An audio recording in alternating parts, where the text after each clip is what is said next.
untuk membuat suatu tax amnesty. Tentu tujuan pertamanya adalah untuk mengumpulkan pajak, apalagi pada saat situasi seperti ini, di mana pemerintah pada saat mesin ekonomi agak melemah, pemerintah diminta untuk menjadi mesin ekonomi. Makanya pembangunan infrastruktur, mengurangi kemiskinan, dan sebisa mungkin setiap rupiah dari APBN kita itu juga bisa berkontribusi di dalam penciptaan kesempatan kerja menjadi sangat penting. Tujuannya tentu saja adalah bagaimana kita bisa mengumpulkan penerimaan pajak tanpa membuat ekonomi itu mengalami pemberontakan. Kita melihat yang paling potensi adalah mereka yang selama ini belum comply. Oleh karena itu tax amnesty diharapkan bisa menjadi yang disebut di sini gerbang dari tax reform.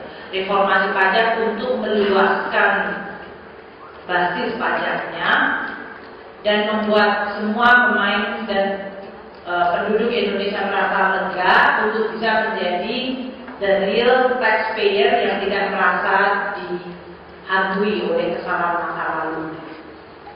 Tentu ini adalah membutuhkan juga reform di Direktorat Jenderal Pajak, karena di Dirjen Pajak memang di mana-mana sih, walaupun sebaik apa yang namanya tax administrator dan enforcer itu memang menakutkan.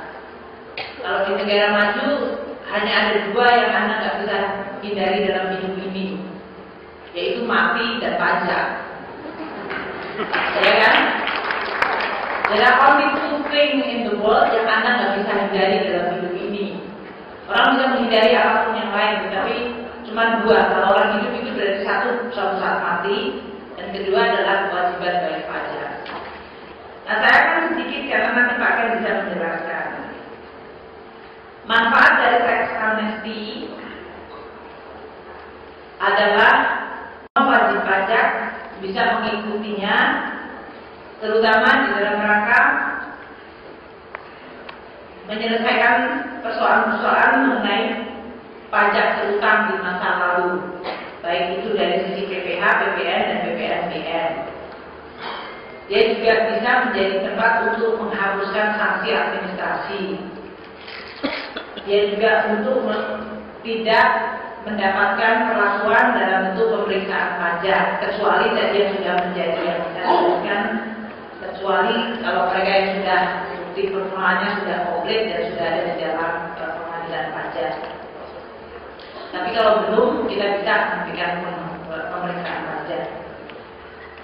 Dan juga menghapus PPh final atas pengalihan harta dalam bentuk tanah dan bangunan. Dan yang penting lagi adalah masalah kepercayaan dengan mengatakan bahwa informasi yang kita peroleh melalui tax amnesty diberikan jaminan kerahasiaan.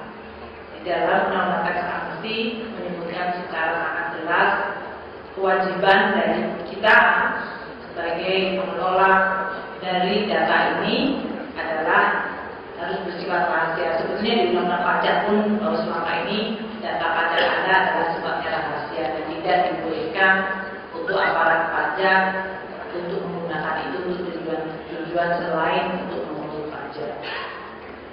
Bagi bangsa dan negara dan ekonomi kita, ini sumber dana yang diperoleh melalui tax amnesty yang selama ini sebetulnya perlu untuk dibayarkan, tentu akan sangat berguna bagi kemampuan bagi APBN kita untuk menjadi salah satu mesin penggerak ekonomi.